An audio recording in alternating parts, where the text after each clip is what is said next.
Punjabi radio USA ਸੁਣ ਰਹੇ ਸਾਰੇ ਹੀ ਮਾਣਯੋਗ ਅਤੇ ਸਤਿਕਾਰਤ ਸਰੋਤਿਆਂ ਨੂੰ ਪੰਜਾਬੀ ਰੇਡੀਓ USA ਦੀ ਟੀਮ ਅਤੇ ਮੇਰੇ ਰਾਜਕਨਵੀਰ ਸਿੰਘ ਵੱਲੋਂ ਆਪ ਜੀ ਨੂੰ ਬਹੁਤ ਪਿਆਰ ਸਤਿਕਾਰ ਸਹਿਤ ਦੋਨੋਂ ਅੱਜ ਜੁੜ ਕੇ ਨਿੱਘੀ ਜਿਹੀ ਸਤਿ ਸ੍ਰੀ ਅਕਾਲ। ਸਭ ਨੂੰ ਜੀ ਨੂੰ ਆਖਦੇ ਹਾਂ। ਸੋ ਪ੍ਰੋਗਰਾਮ ਖਬਰ ਤੇ ਨਜ਼ਰ ਦੇ ਵਿੱਚ ਆਪ ਸਭ ਦਾ ਨਿੱਘਾ ਸਵਾਗਤ ਕਰਦੇ ਹਾਂ। ਤੇ ਇਸ ਟਾਈਮ ਪ੍ਰੋਗਰਾਮ ਖਬਰ ਤੇ ਨਜ਼ਰ ਦੇ ਵਿੱਚ ਮੇਰੇ ਨਾਲ ਜੁੜ ਚੁੱਕੇ ਨੇ ਮਿੰਟੂ ਗੁਰਸਰੀਆ ਜੀ।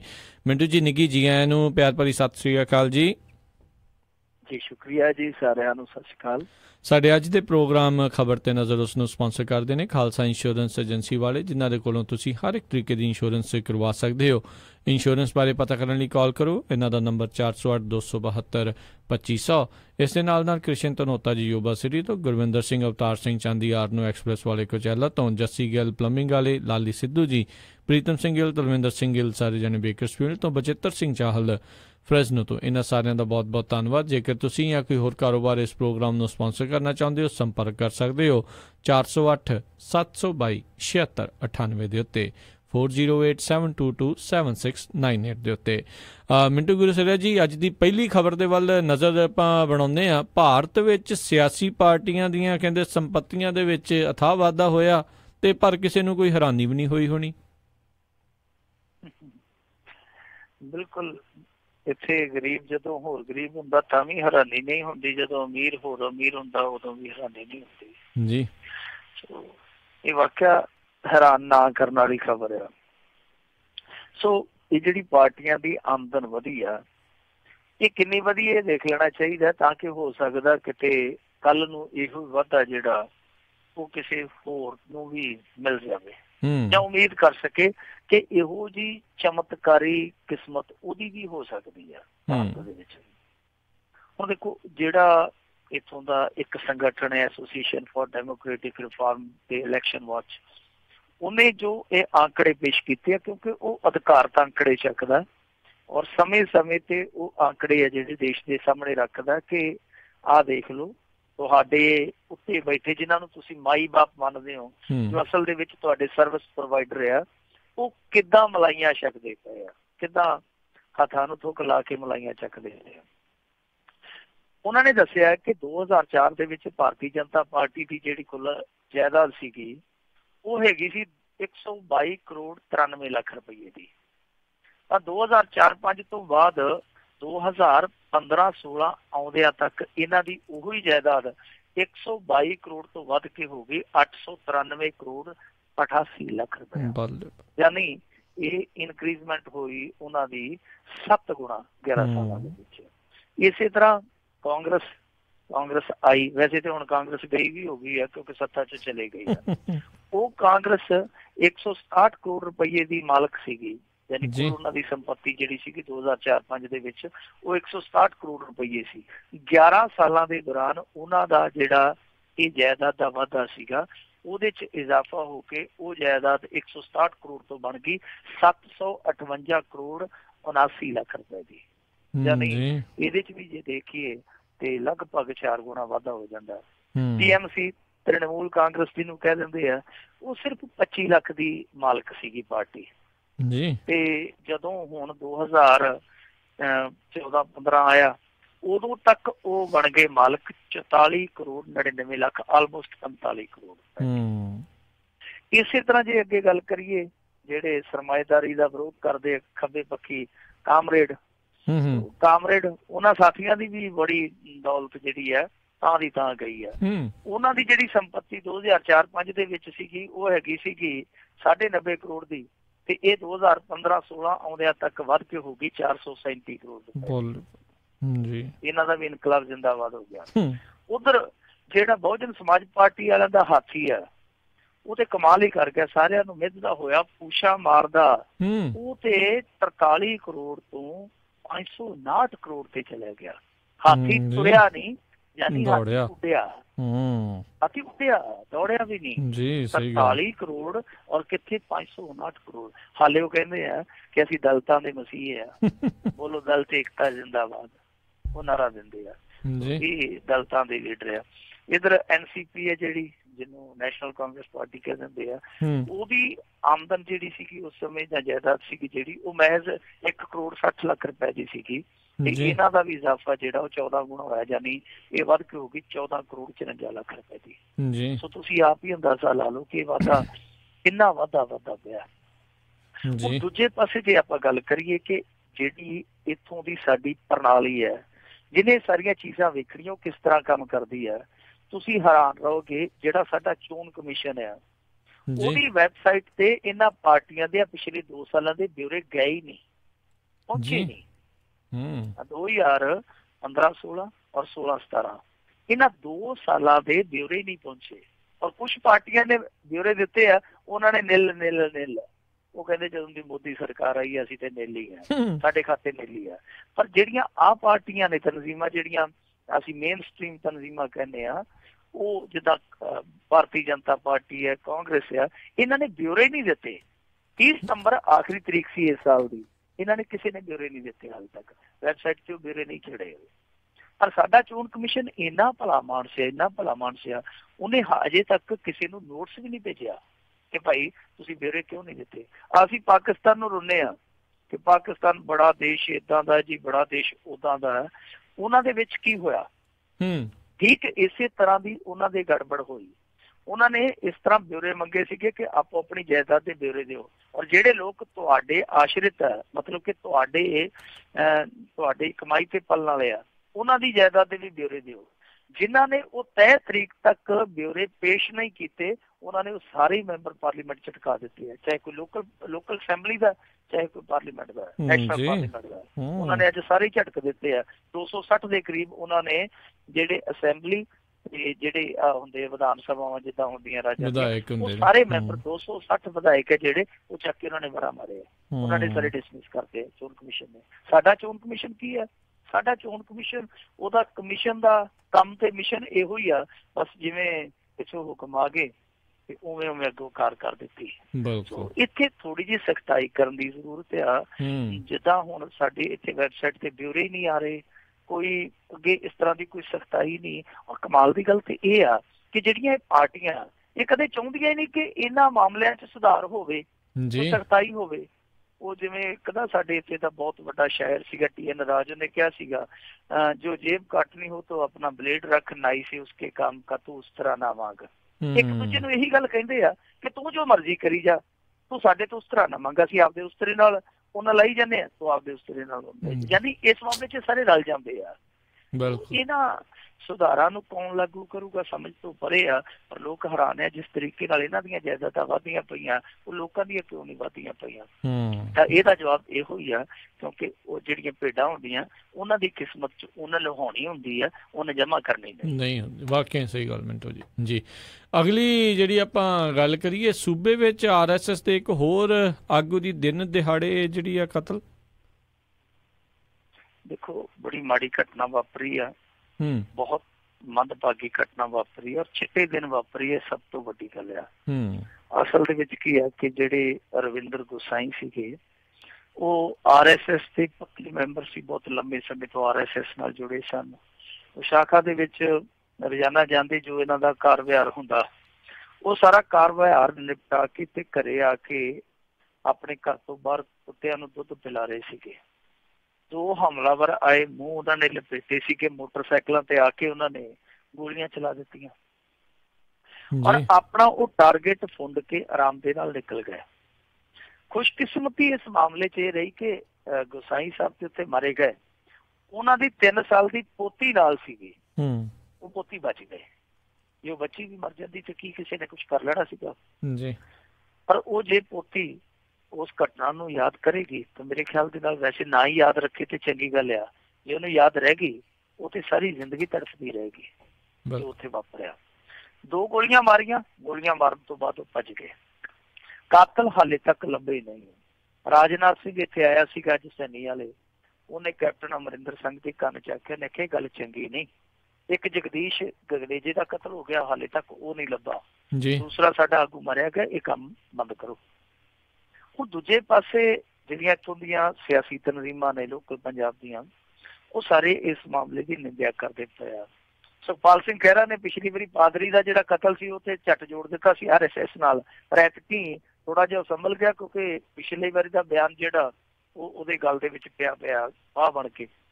ਉਹਨੇ ਵੀ ਕਿਹਾ, ਕਹਿੰਦਾ ਜੀ ਕਿ ਇਹ ਬਹੁਤ ਮਾੜੀ ਅਮਨ ਕਾਨੂੰਨ ਦੀ ਵਿਵਸਥਾ ਭਗਵੰਤ ਮਾਨ ਹੋਰੀ ਜਾਂ ਫਿਰ ਸਾਰੇ ਦੂਸਰੇ ਜਿਹੜੇ ਹੋਰ ਸਿਆਸੀ ਦਲਾਂ ਦੇ ਲੀਡਰ ਆ, ਉਹਨਾਂ ਸਾਰਿਆਂ ਨੇ ਇਸ ਘਟਨਾ ਦੀ ਨਿੰਦਿਆ ਕੀਤੀ ਹੈ ਔਰ ਨਿੰਦਿਆ ਕਰਨੀ ਵੀ ਬਣਦੀ ਆ। ਪਰ ਜੋ ਕੁਝ ਹੁਣ ਕੈਪਟਨ ਸਰਕਾਰ ਕਰਦੀ ਪਈ ਆ ਉਹ ਉਸੇ ਤਰ੍ਹਾਂ ਦਾ ਹੀ ਤਰਜ਼ੇ ਅਮਲ ਆ ਜਿੱਦਾਂ ਅੱਗੇ ਅਕਾਲੀ ਸਰਕਾਰ ਵੇਲੇ ਹੁੰਦਾ ਸੀਗਾ ਜੀ। ਆ ਥੋੜੇ ਸਮੇਂ 'ਚ 27-28 SITs ਇਹਨਾਂ ਨੇ ਬਿਠਾਈਆਂ ਸੀਗੀਆਂ। ਉਹ ਸਾਰੀਆਂ SITs ਜਿੰਨੀਆਂ ਸੀਗੀਆਂ ਉਹਨਾਂ ਨੇ ਅੱਜ ਤੱਕ ਕੀ ਕੀਤਾ ਉਹ ਵੀ ਇੱਕ ਜਾਂਚ ਪੜਤਾਲ ਦਾ ਵਿਸ਼ਾ, ਕਿਉਂਕਿ ਕੀਤਾ ਹੀ ਕੱਖ ਨਹੀਂ ਹੈ। ਤਾਂ ਇਹਨਾਂ ਨੇ ਵੀ ਹੁਣ ਫੌਰੀ ਤੌਰ ਤੇ SIT ਬਿਠਾ ਦਿੱਤੀ ਹੈ। ਵੈਸੇ SIT ਦਾ ਮਤਲਬ ਹੁੰਦਾ ਸਿੱਟ, ਤੇ ਸਿੱਟ ਅੰਗਰੇਜ਼ੀ 'ਚ ਵੀ ਕਹਿ ਦਿੰਦੇ ਆ ਆਪਾਂ। ਹੁਣ ਇਹ ਕਹਿ ਦਿੰਦੇ ਆ ਕਿ ਅਸੀਂ ਸਿੱਟ ਬਿਠਾ ਦਿੱਤੀ ਆ। ਹੁਣ ਸਿੱਟ ਏਡੀ ਸਿੱਟ ਡਾਊਨ ਹੁੰਦੀ ਆ ਕਦੇ ਮੁੜ ਕੇ ਉੱਠਦੀ ਨਹੀਂ। ਅਸੀਂ ਤੇ ਉੱਠਦੀ ਨਹੀਂ ਵੇਖੀ ਕੋਈ ਸਿੱਟ, ਕਈ ਸਿੱਟ ਡਾਊਨ ਹੋ ਜਾਂਦੀ ਆ। ਸੋ ਇਹ ਜਿਹੜੀਆਂ SITs ਬਣਾਉਂਦੇ ਆ ਇਹ ਇੱਕ ਵਕਤੀ ਤੌਰ ਤੇ ਲੋਕਾਂ ਦੀ ਅੱਖ ਪੂੰਝਣ ਵਾਲੀ ਕਾਰਵਾਈ ਆ, ਪਰ ਇਹਦੇ ਵਿੱਚ ਦੇਖੋ ਬਹੁਤ ਗੁੰਝਲਦਾਰ ਇੱਕ ਸਮੱਸਿਆ ਬਣ ਜਾਏਗੀ ਪੰਜਾਬ ਦੇ ਵਿੱਚ। ਜਗਦੀਸ਼ ਗਗਨੇਜਾ ਦਾ ਕਤਲ ਹੋਇਆ, ਪਾਦਰੀ ਦਾ ਕਤਲ ਹੋਇਆ, ਮਾਤਾ ਚੰਦ ਕੌਰ ਦਾ ਕਤਲ ਹੋਇਆ, ਹੁਣ ਇਹ ਕਤਲ ਹੋ ਗਿਆ, ਵਿੱਚੋਂ 2 ਪਿਓ ਪੁੱਤ ਪ੍ਰੇਮੀ ਕਤਲ ਕਰ ਦਿੱਤੇ ਗਏ। ਸਾਰੇ ਕਤਲ ਦੇਖੋ ਇੱਕੋ ਹੀ ਅੰਦਾਜ਼ ਦੇ ਵਿੱਚ ਹੁੰਦੇ ਆ। ਮੋਟਰਸਾਈਕਲ ਤੇ ਆਉਂਦੇ ਆ ਹਮਲਾਵਰ, ਟਾਰਗੇਟ ਫੁੰਡਦੇ ਆ, ਬੜੀ ਆਸਾਨੀ ਨਾਲ ਨਿਕਲ ਜਾਂਦੇ ਆ। ਹੁਣ ਇਹ ਤੇ ਹੈ ਨੀ ਗਾ ਕਿ ਉਹ ਡੱਬ ਦੇ ਵਿੱਚ ਦਾਤਰੀ ਡਾ ਕੇ ਆਉਂਦੇ ਪੱਠੇ ਵੱਢਣ ਵਾਲੀ 'ਚ ਉਹਦੇ ਨਾਲ ਗਲ ਵੱਢ ਕੇ ਚਲੇ ਜਾਂਦੇ ਆ। ਡੱਬਾਂ 'ਚ ਉਹਨਾਂ ਦੇ ਪਿਸਤੌਲ ਹੁੰਦੇ ਆ। ਸੜਕਾਂ ਤਾਂ ਨਹੀਂ ਆਉਂਦੇ ਆ, ਸੜਕਾਂ ਤਾਂ ਨਹੀਂ ਭੱਜਦੇ ਆ। ਨਾ ਪੁਲਿਸ ਆਉਂਦਿਆਂ ਨੂੰ ਰੋਕ ਸਕਦੀ ਆ, ਨਾ ਪੁਲਿਸ ਜਾਂਦਿਆਂ ਨੂੰ ਰੋਕ ਸਕਦੀ ਆ। ਤੇ ਫਿਰ ਪੁਲਿਸ ਕੁਛ ਕਰਨਾ ਹੀ ਨਹੀਂ ਤੇ ਚੁੱਪ ਕਰਕੇ ਉਹਨੂੰ ਪਹਾੜਾਂ ਤੇ ਜੇ ਭੇਜ ਦਿੱਤਾ ਜਾਵੇ, ਘੱਟੋ ਘੱਟ ਉੱਤੇ ਤਪ ਕਰਨ, ਸ਼ਾਇਦ ਹੋ ਸਕਦਾ ਰਾਮ ਉਹਨਾਂ ਦੇ ਤਪੱਸਿਆ ਨੂੰ ਫਲ ਲਾ ਦੇਵੇ ਤੇ ਇੱਥੇ ਰਾਮ ਰਾਜ ਬਣ ਜਾਵੇ ਦਵਾ ਦੇ ਨਾਲ, ਜੇ ਉਹਨਾਂ ਨੇ ਹੱਥੀਂ ਕੁਛ ਨਹੀਂ ਕਰਨਾ। ਹੁਣ ਇਹ ਜਿਹੜੀਆਂ ਚੀਜ਼ਾਂ ਵਾਪਰਦੀਆਂ ਪਈਆਂ, ਦੇਖੋ ਮੈਂ ਜਿੱਧਰ ਨੂੰ ਗੱਲ ਲਿਜਾ ਰਿਹਾ ਉਹ ਇਹ ਆ ਕਿ ਕੇਰਲ ਦੇ ਵਿੱਚ ਇਸ ਤਰ੍ਹਾਂ ਹੀ ਇੱਕ ਸਿਲਸਿਲਾ ਸ਼ੁਰੂ ਹੋਇਆ ਸੀਗਾ। ਅੱਜ ਉੱਥੇ ਸੈਂਕੜੇ ਕਤਲ ਹੋ ਚੁੱਕੇ ਆ। RSS ਵਾਲੇ ਖੱਬਿਆਂ ਨੂੰ ਮਾਰ ਦਿੰਦੇ ਆ, ਖੱਬੇ ਚੱਕ ਕੇ ਉਹਨਾਂ ਨੂੰ ਮਾਰ ਦਿੰਦੇ ਆ। ਕੋਈ ਵਿੱਚ ਕਾਂਗਰਸੀ ਵੀ ਲੇਟਿਆ ਜਾਂਦਾ, ਕੋਈ ਕੁਛ ਫਲਾਣੇ ਦਲ ਦਾ ਵੀ ਲੇਟਿਆ ਜਾਂਦਾ। ਹੁਣ ਤੱਕ 400 450 ਉੱਥੇ ਸਿਆਸੀ ਕਤਲ ਹੋ ਚੁੱਕਾ। ਔਰ ਇੱਥੇ ਹੁਣ ਇੱਕ ਚੀਜ਼ ਹੋਰ ਵੀ ਆ, ਜਗਦੀਸ਼ ਗਗਨੇਜਾ ਦਾ ਜਦੋਂ ਕਤਲ ਹੋਇਆ ਸੀ ਉਦੋਂ ਸੀ ਸਰਕਾਰ ਉਹਨਾਂ ਦੀ ਆਪਣੀ, ਉਹਨਾਂ ਨੇ ਬਹੁਤਾ ਰੌਲਾ ਰੱਪਾ ਨਹੀਂ ਪਾਇਆ। ਹੁਣ ਜਿਹੜੀ ਸਰਕਾਰ ਆ ਉਹ ਉਹਨਾਂ ਦੀ ਵਿਰੋਧੀ ਫਿਰਦੀ ਆ, ਉਹ ਸ਼ਾਂਤ ਨਹੀਂ ਬੈਠਣਗੇ, ਕਿਉਂਕਿ ਜਿਹੜੀ RSS ਹੈ ਤੁਹਾਨੂੰ ਪਤਾ ਇਸ ਸਮੇਂ ਦੇਸ਼ ਦੀ ਸਭ ਤੋਂ ਵੱਡੀ ਤਨਜ਼ੀਮ ਆ। ਜੋ ਆਪਣੀ ਆਈ ਤੇ ਆ ਗਏ ਤੇ ਇਹਨਾਂ ਦੀ ਸੰਗੀ ਕੁੱਟ ਦੇਣਗੇ। ਸੋ ਸਾਡੀ ਸਰਕਾਰ ਨੂੰ ਜਾਗ ਜਾਣਾ ਚਾਹੀਦਾ ਹੈ। ਇੱਕ ਤਾਂ ਇਹ ਆ ਕਿ ਕੱਲ ਨੂੰ RSS ਇੱਥੇ ਆ ਕੇ ਕੋਈ ਪ੍ਰਦਰਸ਼ਨ ਵਗੈਰਾ ਕਰਨ ਲੱਗ ਪਵੇ, ਉਤੋਂ ਵੀ ਭਾਈਚਾਰਕ ਸਾਂਝ ਨੂੰ ਖਤਰਾ ਹੋ ਸਕਦਾ, ਕਿਉਂਕਿ ਅਮਨ ਇਮਾਨ ਹੈ ਜਿਹੜਾ ਉਹ ਬਰਕਰਾਰ ਰਹਿਣਾ ਚਾਹੀਦਾ ਹੈ, ਚਾਹੇ ਕੋਈ ਵੀ ਆ। ਦੂਜੀ ਚੀਜ਼ ਇਹ ਆ ਕਿ ਦੇਖੋ ਜੇ ਸਿਲਸਿਲਾ ਚੱਲਦਾ ਰਿਹਾ, ਇਸੇ ਤਰ੍ਹਾਂ ਹੀ ਸਿਲਸਿਲਾ ਚੱਲਦਾ ਰਿਹਾ ਤੇ ਫਿਰ ਅੱਗੇ ਉਹੀ ਮੈਂ ਜਿਵੇਂ ਤੁਹਾਨੂੰ ਕਿਹਾ ਕਿ ਉਹ ਕੇਰਲਾ ਵਾਲਾ ਗਰਾਊਂਡ ਨਾ ਤਿਆਰ ਹੋ ਜਾਵੇ। ਇਸਨੂੰ ਬਚਣਾ ਚਾਹੀਦਾ। ਜ਼ਰੂਰੀ ਆ ਕੈਪਟਨ ਅਮਰਿੰਦਰ ਸਿੰਘ ਨੂੰ ਇਹ ਚੀਜ਼ ਅਣਗੌਲਿਆ ਨਹੀਂ ਕਰਨੀ ਚਾਹੀਦੀ। ਸੋ ਮੇਰੇ ਖਿਆਲ ਦੇ ਨਾਲ 4 ਦਿਨ ਉਹਨਾਂ ਨੂੰ ਆਪਣੇ ਸੈਰ ਸਪਾਟਾ ਵਾਲਾ ਜਿਹੜਾ ਉਹਨਾਂ ਦਾ ਸਿਲਸਿਲਾ ਰੋਕ ਦੇਣਾ ਚਾਹੀਦਾ। ਸੈਰ ਸਪਾਟਾ ਮੰਤਰਾਲਾ ਨਵਜੋਤ ਸਿੱਧੂ ਕੋਲ ਵੈਸੇ ਹੈਗਾ, ਪਰ ਉਹ ਨਾਂ ਦਾ ਹੀ ਹੈ, ਸੈਰ ਸਪਾਟਾ ਜ਼ਿਆਦਾ ਇਹ ਦੇਖਦੇ ਆ। ਸੋ ਇਹਨਾਂ ਨੂੰ ਸੈਰ ਸਪਾਟੇ ਤੋਂ ਨਜ਼ਰ ਹਟਾ ਕੇ ਆਪਣੇ ਘਰ ਦੇ ਵਿਹੜੇ ਦੇ ਵਿੱਚ ਨਿਗਾਹ ਮਾਰਨੀ ਚਾਹੀਦੀ ਆ। ਇਹਨਾਂ ਦੇ ਘਰ ਦੇ ਵਿੱਚ ਬਹੁਤ ਕੁਛ ਗਲਤ ਹੋ ਰਿਹਾ ਹੈ। ਜੀ ਜੀ ਜੀ। ਅਗਲੀ ਆਪਾਂ ਮਿੰਟੂ ਜੀ ਗੱਲ ਕਰੀਏ, ਮਾਂ ਦਾ ਆਧਾਰ ਕਾਰਡ ਰਾਸ਼ਨ ਕਾਰਡ ਨਾਲ ਲਿੰਕ ਨਹੀਂ ਸੀ, ਧੀ ਭੁੱਖ ਨਾਲ ਤੜਪ ਕੇ ਮਰ ਗਈ। ਦੇਖੋ ਇਸ ਦੇਸ਼ ਦੀ ਬਦਕਿਸਮਤੀ ਆ। ਕਿਸੇ ਨੇ ਆਖਿਆ ਸੀਗਾ ਨਾ, ਕਿਤੇ ਟਿਫਨਾਂ 'ਚ ਪਈਆਂ ਹੀ ਸੁੱਕ ਜਾਂਦੀਆਂ ਨੇ ਰੋਟੀਆਂ, ਤੇ ਕਿਤੇ ਇਹਨਾਂ ਰੋਟੀਆਂ ਲਈ ਕੱਪਦਿਆਂ ਦੇ ਢਿੱਡ ਸੁੱਕ ਜਾਂਦੇ ਆ। ਸਹੀ ਗੱਲ। 2 ਤਰ੍ਹਾਂ ਦਾ ਇੱਥੇ ਫਰਕ ਆ। ਇੱਕ ਦੀ ਇਹ ਆ ਕਿ ਖਾ ਕੇ ਪੇਟ ਵੱਧ ਜਾਂਦਾ, ਇੱਕ ਦਾ ਇਹ ਕਿ ਤਰਸ ਕੇ ਪੇਟ ਹੈ ਜਿਹੜਾ ਨਾਲ ਲੱਗ ਜਾਂਦਾ। 2 ਤਰ੍ਹਾਂ ਦੇ ਫਰਕ ਆ। ਇਹੋ ਜਿਹੀਆਂ ਘਟਨਾਵਾਂ ਜਿਹੜੀਆਂ ਸਾਡੇ ਭਾਰਤ ਦੇ ਵਿੱਚ ਉਹ ਆਮ ਹੀ ਹੁੰਦੀਆਂ ਰਹਿੰਦੀਆਂ, ਪਰ ਚਰਚਾ ਨਹੀਂ ਹੁੰਦੀ ਉਹਨਾਂ ਤੇ। ਹੁਣ ਜਿਹੜੀ ਇਹ ਘਟਨਾ ਵਾਪਰੀ ਹੈ ਇਹ ਝਾਰਖੰਡ ਦੇ ਵਿੱਚ ਵਾਪਰੀ ਹੈ।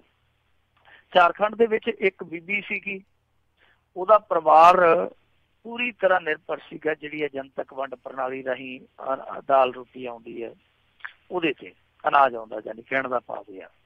ਸੋ ਉਹਨਾਂ ਨੇ ਜਦੋਂ ਜਾ ਕੇ ਬਾਬੂ ਤੋਂ ਅਨਾਜ ਮੰਗਿਆ ਕਿ ਸਾਡੇ ਕੋਟੇ ਦਾ ਅਨਾਜ ਇਸ ਮਹੀਨੇ ਦਾ ਸਾਨੂੰ ਦੇ ਦਿਓ, ਉਹ ਕਹਿੰਦੇ ਕਿ ਲਿਆਓ ਰਾਸ਼ਨ ਕਾਰਡ। ਰਾਸ਼ਨ ਕਾਰਡ ਜਦੋਂ ਲਿਆਂਦਾ ਤੇ ਉਹ ਕਹਿੰਦੇ ਜੀ ਕਿ ਇਹ ਤੇ ਆਧਾਰ ਕਾਰਡ ਦੇ ਨਾਲ ਲਿੰਕ ਹੋਇਆ ਹੀ ਨਹੀਂਗਾ, ਅਸੀਂ ਤੁਹਾਨੂੰ ਚੌਲ ਨਹੀਂ ਦੇ ਸਕਦੇ। ਉਹਨੇ ਬਥੇਰਾ ਤਰਲਾ ਪਾਇਆ ਕਿ ਮੇਰੇ ਘਰ ਦੇ ਵਿੱਚ ਕੱਖ ਵੀ ਹੈ ਨਹੀਂ, ਨਿਆਣੇ ਮੇਰੇ ਨਿੱਕੇ ਨਿੱਕੇ ਆ, इस तरह ना करो, आधार कार्ड भी मेरा ते राशन कार्ड भी मेरा, तुसीं मिला के देख लो, मेरा जिहड़ा कोटा बनदा मैनूं दे दिओ। पर बाबू बड़ा सख्त सी, कहंदा कि वड्डे साहब दा यानी मोदी साहब दा हुक्म है, असीं अनाज नहीं देना, अनाज नहीं दिता गया। ਉਹ ਕੁੜੀ ਜਿਹੜੀ ਉਹਦੀ ਸਭ ਤੋਂ ਵੱਡੀ ਸੀ 11 ਕੁ ਵਰਿਆਂ ਦੀ, ਉਹਦਾ ਨਾਮ ਸੀਗਾ ਸਾਕਤੀ ਸ਼ਾਇਦ, ਉਹ ਕੁੜੀ ਜਿਹੜੀ ਸੀਗੀ ਉਹ ਵਿਲਕ ਵਿਲਕ ਕੇ ਮਰ ਗਈ ਭੁੱਖ ਦੇ ਨਾਲ। ਸੋ ਉਹ ਜਿਹੜੀ ਬੀਬੀ ਕੋਇਲੀ ਦੇਵੀ ਆ ਉਹ ਆਈ ਆ ਆਪ ਕੈਮਰੇ ਦੇ ਸਾਹਮਣੇ, ਹਾਲਾਂਕਿ ਉਹ ਬੋਲ ਨਹੀਂ ਸਕਦੀ, ਬਹੁਤ ਟੁੱਟੀ ਫੁੱਟੀ ਭਾਸ਼ਾ 'ਚ ਬੋਲ ਕੇ ਦੱਸਦੀ ਹੈ। ਉਹਦੀ ਬੋਲਣ ਦੀ ਵੈਸੇ ਅਵਸਥਾ ਵੀ ਹੈ ਨਹੀਂ, ਬਹੁਤ ਗਰੀਬ ਗੁਰਬੇ ਪਰਿਵਾਰ ਦੇ ਵਿੱਚੋਂ ਆ। ਉਹਨੇ ਬੀਬੀ ਨੇ ਦੱਸਿਆ ਕਿ ਉਹ ਰੋਟੀ ਕਰਦੀ, ਮਤਲਬ ਕਿ ਹੁਣ ਅਸੀਂ ਪੰਜਾਬੀ 'ਚ ਉਹਨਾਂ ਦੇ ਸ਼ਬਦਾਂ ਦਾ ਜੇ ਉਲੱਥਾ ਕਰੀਏ ਤਾਂ ਰੋਟੀ ਕਰਦੀ ਮਰ ਗਈ, ਵਿਲਕ ਵਿਲਕ ਕੇ ਮਰ ਗਈ, ਮੇਰੀਆਂ ਬਾਹਾਂ 'ਚ ਮਰ ਗਈ, ਮੈਂ ਕਿੱਥੋਂ ਰੋਟੀ ਲੈ ਕੇ ਦਿੰਦੀ, ਮੇਰੇ ਕੋਲ ਤੇ ਹੈ ਹੀ ਕੱਖ ਨਹੀਂ। ਹੁਣ ਇਸ ਤੋਂ ਬਾਅਦ ਜਿਹੜਾ ਉੱਥੋਂ ਦਾ ਖੁਰਾਕ ਤੇ ਸਿਵਲ ਸਪਲਾਈ ਦਾ ਮੰਤਰੀ ਹੈ, ਉਹਨੇ ਬਿਆਨ ਦਿੱਤਾ। ਉਹ ਕਹਿੰਦਾ ਜੀ ਕਿ ਅਸੀਂ ਇਹਨਾਂ ਨੂੰ ਪਹਿਲਾਂ ਗਾਈਡਲਾਈਨ ਜਾਰੀ ਕੀਤੀ ਸੀਗੀ ਕਿ ਜੇ ਕਿਸੇ ਦਾ ਆਧਾਰ ਕਾਰਡ ਰਾਸ਼ਨ ਕਾਰਡ ਨਾਲ ਲਿੰਕ ਨਹੀਂ ਹੋਇਆ ਕਿ ਤੁਸੀਂ ਉਹਦਾ ਅਨਾਜ ਨਹੀਂ ਰੋਕਣਾ, ਤੁਸੀਂ ਅਗਲੇ ਨੂੰ ਅਨਾਜ ਦਿਓ। ਪਰ ਇਹ ਤੇ ਹੁਣ ਆਪੋ ਆਪਣੇ ਗੱਲ ਦੇ ਵਿੱਚੋਂ ਗੁਲਾਮਾਂ ਲਾਉਣ ਵਾਲੀ ਗੱਲ ਆ ਨਾ, ਕਿਉਂਕਿ ਉੱਥੋਂ ਦਾ ਜਿਹੜਾ DC ਹੈ ਉਹ ਤੇ ਇੱਥੋਂ ਤੱਕ ਵੀ ਕਹੀ ਜਾਂਦਾ ਉਹ ਬੱਚੀ ਤੇ ਜੀ ਮਲੇਰੀਏ ਨਾਲ ਮਰ ਗਈ ਸੀ, ਐਵੇਂ ਕਹੀ ਜਾਂਦੀ ਆ, ਐਵੇਂ ਇਹਨਾਂ ਦੀ ਮਾਂ ਮਾਰੀ ਜਾਂਦੀ ਹੈ। ਕੋਈ ਮਾਂ ਇਸ ਤਰ੍ਹਾਂ ਕਹੇਗੀ?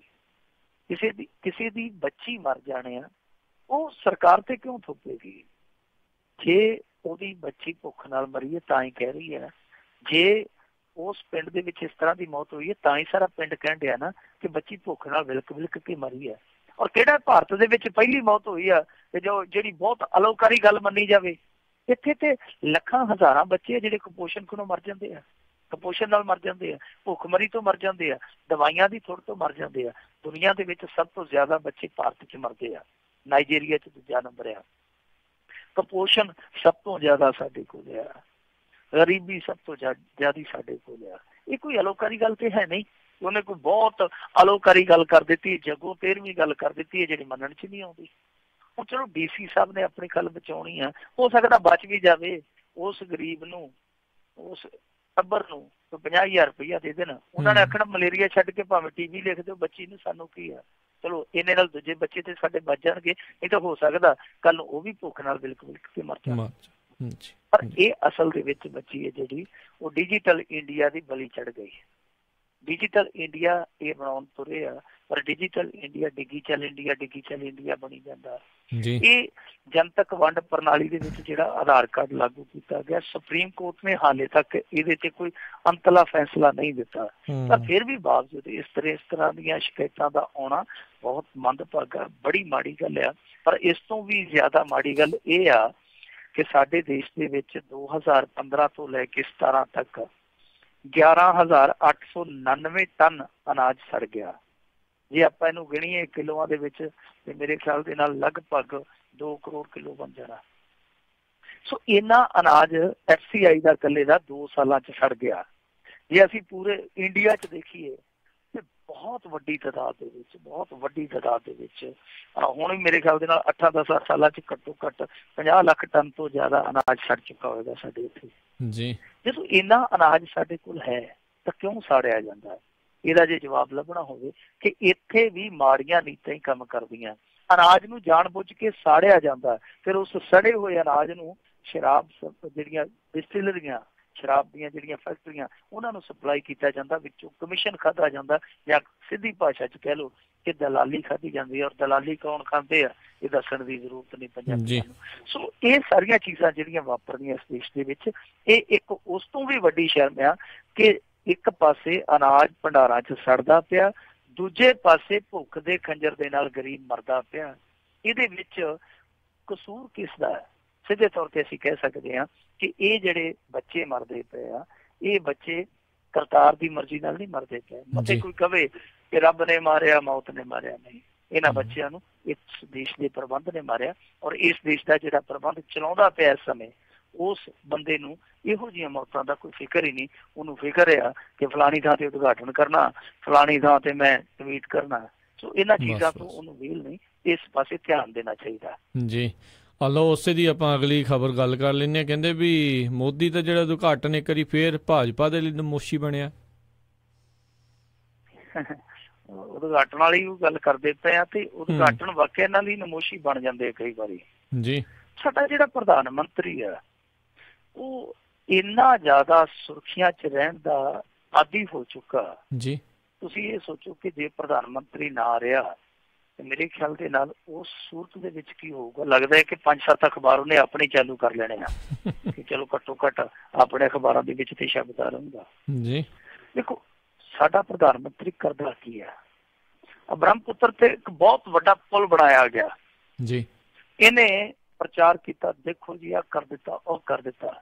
ਅਸਲ ਦੇ ਵਿੱਚ ਇਹਨੇ ਸਿਰਫ ਤੇ ਸਿਰਫ ਜਾ ਕੇ ਉੱਥੇ ਰੀਬਨ ਕੱਟਿਆ।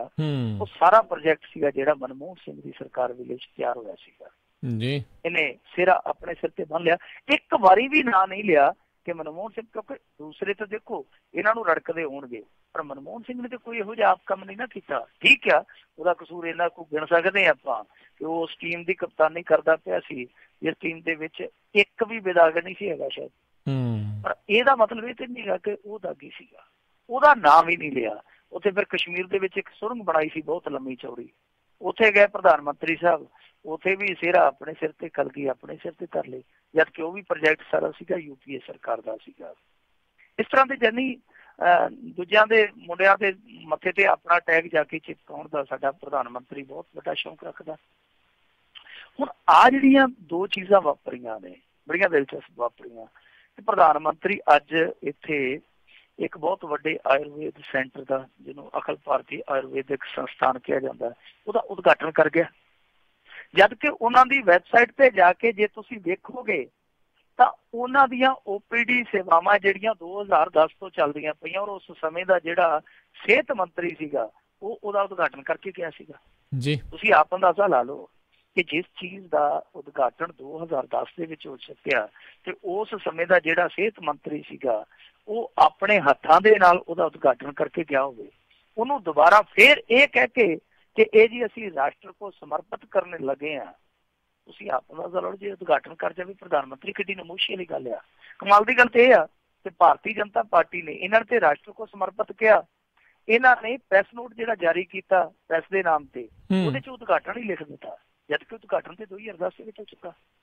ਜਦੋਂ ਪੱਤਰਕਾਰਾਂ ਨੇ ਪੁੱਛਿਆ ਉਹਨਾਂ ਦੀ ਵੈਬਸਾਈਟ ਤੇ ਜਾ ਕੇ ਦੇਖੋ ਮੂਰਖੋ, ਉਹਦਾ ਉਦਘਾਟਨ ਤੇ ਅੱਜ ਤੋਂ 7 ਸਾਲ ਪਹਿਲਾਂ ਹੋ ਚੁੱਕਾ। ਔਰ ਉਸ ਸਮੇਂ ਦਾ ਜਿਹੜਾ ਸਿਹਤ ਮੰਤਰੀ ਸੀ ਮੇਰੇ ਖਿਆਲ ਦੇ ਨਾਲ ਉਹਦਾ ਨਾਮ ਸੀ ਗਾਂਧੀ ਸੈਲਵਨ, ਗਾਂਧੀ ਸੈਲਵਨ ਨੇ ਕੀਤਾ ਵਾ। ਤੁਸੀਂ ਦੁਬਾਰਾ ਉਦਘਾਟਨ, ਹੁਣ ਇਹਨਾਂ ਨੂੰ ਗੱਲ ਨਹੀਂ ਆਉਣ ਦੀ ਪਈ। ਪਰ ਇਹ ਪਹਿਲਾ ਮੌਕਾ ਨਹੀਂ, ਆ 15 ਦਿਨਾਂ ਦੇ ਵਿੱਚ ਨਰਿੰਦਰ ਮੋਦੀ ਇਹੋ ਜਿਹਾ 2 ਵਾਰੀ ਕੰਮ ਕਰ ਗਿਆ ਜੀ। ਆ ਪਹਿਲਾਂ ਤੇ ਇੱਕ ਮੈਂ ਤੁਹਾਨੂੰ ਦੱਸ ਹੀ ਦਿੱਤਾ, ਆ ਕੁਛ ਦਿਨ ਪਹਿਲਾਂ ਯਾਨੀ ਹੁਣ ਤੋਂ ਲਾ ਲਓ 14-15 ਦਿਨ ਪਹਿਲਾਂ ਇਹ ਉੱਥੇ ਗਿਆ, 7 ਅਕਤੂਬਰ ਦੀ ਗੱਲ ਹੋਏਗੀ। ਤਾਂ ਉਸ ਦਿਨ ਨਰਿੰਦਰ ਮੋਦੀ ਉੱਥੇ ਜਾ ਕੇ ਇੱਕ ਉਦਘਾਟਨ ਕਰਕੇ ਆਇਆ IIT ਦਾ, ਸ਼ਾਇਦ IIT ਦਾ ਉਦਘਾਟਨ ਕਰਾਇਆ ਗਾਂਧੀ ਨਗਰ ਦੇ ਵਿੱਚ। ਤੇ ਕਮਾਲ ਦੀ ਗੱਲ ਆ ਕਿ ਉਹ ਜਿਹੜੀ IIT ਆ ਉਹ ਉੱਥੇ 2015 ਤੋਂ ਚੱਲਣ ਰਹੀ ਆ, ਉੱਥੇ ਵਿਦਿਆਰਥੀ ਪੜ੍ਹਦੇ ਪਏ ਆ। ਸੋ ਨਰਿੰਦਰ ਮੋਦੀ ਸਾਹਿਬ ਦੂਜੀ ਵਾਰ ਉਦਘਾਟਨ ਹੈ ਜਿਹੜਾ ਉਹ 2 ਥਾਵਾਂ ਤੇ ਕਰ ਰਹੇ ਆ, ਦੂਜੀ ਵਾਰ ਜੀ। ਹੁਣ ਕੀ ਕੁਛ ਕਰਦੇ ਫਿਰਦੇ। ਵੈਸੇ ਮੈਂ ਤੇ ਗੱਲ ਕਹਿਣੀ ਨਹੀਂ ਜਿਹੜੀ ਰਾਹੁਲ ਗਾਂਧੀ ਕਹਿੰਦਾ ਕਿ ਵਿਕਾਸ ਨੂੰ ਪਤਾ ਨਹੀਂ ਕੀ ਹੋ ਗਿਆ, ਵਿਕਾਸ ਚਲੀਆਂ ਮਾਰੀ ਜਾਂਦਾ, ਪਰ ਇੱਥੇ ਮੇਰੇ ਹਿਸਾਬ ਦੇ ਨਾਲ ਤੇ ਵਿਕਾਸ ਹੋਰ ਹੀ ਕੰਮ ਕਰੀ ਜਾਂਦਾ। ਸਾਡੇ ਇੱਥੇ ਰਾਜੂ ਸ਼੍ਰੀਵਾਸਤਵ ਹੁੰਦਾ ਸੀਗਾ ਬਹੁਤ ਵੱਡਾ ਕਮੇਡੀਅਨ, ਉਹ ਵੀ ਅੱਜ ਕੱਲ੍ਹ ਢਿੱਲਾ ਮੱਠਾ ਜਿਹਾ ਚੱਲਦਾ।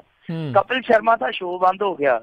ਮੇਰੇ ਖਿਆਲ ਦੇ ਨਾਲ ਜਿੰਨੀ ਵੀ ਹਾਸੇ ਦੀ ਡੋਜ਼ ਆ ਉਹਦੇ ਚ ਕਮਤੀ ਨਾ ਆਵੇ, ਉਹ ਕੰਮ ਸਾਡਾ ਇੱਥੋਂ ਦਾ ਵਿਕਾਸ ਕਰੀ ਜਾਂਦਾ। ਜਿਹੜੇ ਹਾਸੇ ਵਾਲੇ ਸ਼ੋਅ ਬੰਦ ਹੋ ਰਹੇ ਆ ਉਹਨਾਂ ਦੀ ਜਿਹੜੀ ਕਮੀ ਪੇਸ਼ੀ ਆ ਉਹ ਸਾਡਾ ਵਿਕਾਸ ਪੂਰਾ ਕਰੀ ਜਾਂਦਾ। ਪ੍ਰਧਾਨ ਮੰਤਰੀ ਨੂੰ ਥੋੜਾ ਸੋਚਣਾ ਚਾਹੀਦਾ, ਥੋੜੇ ਸਮੇਂ ਤੋਂ ਕੰਮ ਲੈਣਾ ਚਾਹੀਦਾ, ਇਹਦੀ ਕਾਹਲੀ ਨਹੀਂ ਕਰਨੀ ਚਾਹੀਦੀ। ਇਹ ਦੇਖਣਾ ਚਾਹੀਦਾ ਕਿ ਇਸ ਤਰ੍ਹਾਂ ਦੇ ਦੌਰ ਦੇ ਵਿੱਚ ਤੁਸੀਂ ਇਹ ਹੇਰਾਫੇਰੀ ਨਹੀਂ ਕਰ ਸਕਦੇ। ਉਹ ਦੌਰ ਕਹਿ ਚਲੇ ਆ ਜਦੋਂ ਤੁਸੀਂ 3 ਵਾਰੀ ਵੀ ਉਦਘਾਟਨ ਕਰ ਜਾਂਦੇ ਸੀ ਨੇਤਾ ਲੋਕ। ਹੁਣ ਲੋਕ ਥੋੜੇ ਜਿਹੇ ਜਾਗਦੇ ਆ, ਕੰਪਿਊਟਰਾਂ ਤੇ ਬੈਠੇ ਆ। ਹੁਣ ਤੁਸੀਂ ਆਪ ਹੀ ਤੇ ਡਿਜੀਟਲ ਇੰਡੀਆ ਕੀਤਾ ਨਾ, ਤਾਂ ਡਿਜੀਟਲ ਇੰਡੀਆ ਦੇ ਵਿੱਚ ਕੁਛ ਲੋਕ ਸਾਡੀ ਚੋਰੀ ਫੜ ਲੈਂਦੇ ਜੀ ਜੀ। ਅਗਲੀ ਆਪਾਂ ਮਿੰਟੂ ਜੀ ਗੱਲ ਕਰਦੇ। ਸੁਖਪਾਲ ਖਹਿਰਾ ਦਾ ਬਿਆਨ ਆਇਆ, ਕਹਿੰਦੇ ਵੀ ਰਾਣਾ ਗੁਰਜੀਤ ਦੂਜਾ ਰਾਮ ਰਹੀਮ ਆ। ਦੇਖੋ ਅੱਗੇ RSS ਵਾਲਿਆਂ ਨੇ ਇਹਦੇ ਤੇ ਮੁਕੱਦਮਾ ਠੋਕਤਾ ਸੀਗਾ ਮਾਣਹਾਨੀ ਦਾ। ਕੱਲ ਨੂੰ ਇਹ ਨਾ ਹੁਣ ਕਿਤੇ ਪ੍ਰੇਮੀ ਇਕੱਠੇ ਹੋ ਕੇ ਇਹਦੇ ਤੇ ਕੇਸ ਦਰਜ ਕਰ ਦੇਣ ਕਿ ਸਾਡੇ ਪਿਤਾ ਜੀ ਦੀ ਤੁਲਨਾ ਤੂੰ ਇੱਕ ਨੇਤਾ ਦੇ ਨਾਲ ਕਰੀ ਜਾਂਦਾ, ਵਕਤ ਨੂੰ ਪੈ ਜਾਊਗਾ। ਹੁਣ ਇਹ ਜਿਹੜਾ ਮਸਲਾ ਆ ਨਾ ਸੁਖਪਾਲ ਸਿੰਘ ਖਹਿਰਾ ਵਰਸੇਜ ਰਾਣਾ ਗੁਰਜੀਤ ਸਿੰਘ ਦਾ, ਇਹ ਮੇਰੇ ਖਿਆਲ ਦੇ ਨਾਲ ਮੁੱਕਣਾ ਵੀ ਨਹੀਂ। ਇਹ ਸਭ ਤੋਂ ਵੱਡੀ ਪਸੂੜੀ ਹੈ ਇਸ ਸਮੇਂ। ਕਿਸੇ ਸਮੇਂ ਇਹੀ ਮੁਕਾਬਲਾ ਸੀਗਾ ਮਜੀਠੀਆ ਵਰਸੇਜ ਰਾਣਾ ਗੁਰਜੀਤ ਸਿੰਘ। ਅਸੈਂਬਲੀ ਦੇ ਵਿੱਚ ਜਿਹੜੇ ਨਾ ਇੱਕ ਦੂਜੇ ਨੂੰ ਪਿਆਰੇ ਪਿਆਰੇ ਬੋਲ ਬੋਲੇ ਸਨ, ਮਿੱਠੇ ਮਿੱਠੇ ਬੋਲ ਬੋਲੇ ਸਨ, ਉਹ ਇਤਿਹਾਸ ਦੇ ਵਿੱਚ ਦਰਜ ਆ। ਹੁਣ ਲੱਗਦਾ ਇਹ ਹੈ ਕਿ ਜਿਹੜਾ ਇਹਨਾਂ ਦਾ ਮੁਕਾਬਲਾ, ਕਿਉਂਕਿ ਸੁਖਪਾਲ ਸਿੰਘ ਖਹਿਰਾ ਵੀ ਸ਼ਬਦਾਂ ਨੂੰ ਕਈ ਵਾਰ ਬਹੁਤ ਥੱਲੇ ਲੈ ਜਾਂਦਾ। ਇਹਨੇ ਇੱਥੋਂ ਤੱਕ ਕਹਿ ਦਿੱਤਾ ਸੀਗਾ ਮੁੱਛਾਂ ਥੱਲੇ ਕਰੋ, ਮੁੱਛਾਂ ਤਾਂ ਚੜੀਆਂ। ਮੁੱਛਾਂ ਤੱਕ ਨਹੀਂ ਜਾਣਾ ਚਾਹੀਦਾ ਇੱਕ ਸਿਆਸਤਦਾਨ ਨੂੰ। ਤੁਸੀਂ ਨਿੱਜੀ ਜ਼ਿੰਦਗੀ 'ਚ ਨਾ ਜਾਓ। ਮੈਂ ਤੇ ਇਸ ਤੁਲਨਾ ਨੂੰ ਵੀ ਸਹੀ ਨਹੀਂ ਮੰਨਦਾ ਕਿ ਦੂਜਾ ਰਾਮ ਰਹੀਮ ਹੈ, ਤੀਜਾ ਰਾਮ ਰਹੀਮ ਆ। ਸੁਖਪਾਲ ਸਿੰਘ ਖਹਿਰਾ ਇੱਕ ਪੜ੍ਹਿਆ ਲਿਖਿਆ ਲੀਡਰ ਆ, ਤੱਥਾਂ ਦੇ ਆਧਾਰ ਤੇ ਗੱਲ ਕਰਨ ਵਾਲਾ ਲੀਡਰ ਆ। ਇਸ ਤਰ੍ਹਾਂ ਦੀ ਬੋਲ ਬਾਣੀ ਉਹਦੀ ਉਹ ਠੀਕ ਨਹੀਂ ਜਾਪਦੀ। ਉਸ ਤਰ੍ਹਾਂ ਜਿਹੜੇ ਉਹ ਨਿਸ਼ਾਨੇ ਕੱਸਦਾ ਪਿਆ, ਉਹ ਨਿਸ਼ਾਨੇ ਉਹਦੇ ਟਿਕਾਣੇ ਤੇ ਲੱਗਦੇ ਪਏ ਆ। ਅਸਲ ਦੇ ਵਿੱਚ ਕੀ ਕਰਦਾ ਪਿਆ, ਉਹ ਤੱਥ ਲੈ ਕੇ ਆਉਂਦਾ ਔਰ ਵਾਰੀ ਲੈ ਕੇ ਆਉਂਦਾ ਕਿ ਲਿਆਓ ਭਾਈ ਦਿਓ ਜਵਾਬ ਇਹਨਾਂ ਦੇ ਕੋਲ ਹੈ ਨਹੀਂ। ਰਾਣਾ ਗੁਰਜੀਤ ਸਿੰਘ ਹੈ ਜਿਹੜਾ, ਉਹ ਹੰਕਾਰੀ ਕਿਸਮ ਦਾ ਮੰਤਰੀ ਹੈ। ਜੇ ਅਸੀਂ ਹੰਕਾਰੀ ਮੰਤਰੀ ਕੱਢਣੇ ਹੋਣ ਪੂਰੇ ਭਾਰਤ ਦੇ ਵਿੱਚੋਂ, ਤੇ ਉਹ ਜਿਹੜੇ 5-7 ਚੋਟੀ ਦੇ ਆ ਨਾ, ਉਹਨਾਂ ਚ ਇੱਕ ਹੈ ਰਾਣਾ ਗੁਰਜੀਤ ਸਿੰਘ ਜੀ। ਉਹਦਾ ਹੰਕਾਰ ਹੈ ਜਿਹੜਾ, ਉਹ ਸੱਤਾ ਘੋੜਿਆਂ ਤੋਂ ਵੀ ਚੁੱਕਿਆ ਨਹੀਂ ਜਾਂਦਾ। ਉਹ ਜਦੋਂ ਗੱਲ ਕਰਦਾ ਬੜੀ ਫਿਰ ਗੱਲ ਖਰਵੀ ਕਰਦਾ।